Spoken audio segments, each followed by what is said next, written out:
যাদের সাজা হয়ে গেছে তাদেরকে দেশে ফিরিয়ে এনে দেশের মাটিতে বাংলাদেশের মানুষ তাদের সাজা যে কার্যকর হচ্ছে সেটা দেখতে চায়। আমরা একাধিকবার আপনাদেরকে বলেছি যে পররাষ্ট্র মন্ত্রণালয় থেকে এবং আইনমন্ত্রী, মাননীয় আইনমন্ত্রী এবং মাননীয় স্বরাষ্ট্রমন্ত্রী দুজনই সংসদে এটা উল্লেখ করেছেন এবং বলেছেন, ব্যাখ্যা দিয়েছেন যে আইনি প্রক্রিয়াটা কী। যেহেতু সাজা হয়ে গেছে সেহেতু একজন আসামির লিগালি আইনগতভাবে আত্মসমর্পণের কোনো আর স্কোপ নাই।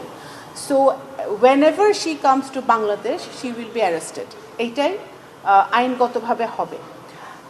এখন উনি কিভাবে আসবেন, আমরা কিন্তু এক্সট্রাডিশন ট্রিটি অনুযায়ী আমাদের কমিউনিকেশন যেটা ইন্টারিম থেকে শুরু হয়েছে, যেমন হাসিনার মতো আসামি, যেমন হাতি হত্যার আসামি, এরা যে ভারতে আছে, হাতি হত্যার আসামি জেলখানায় আছে।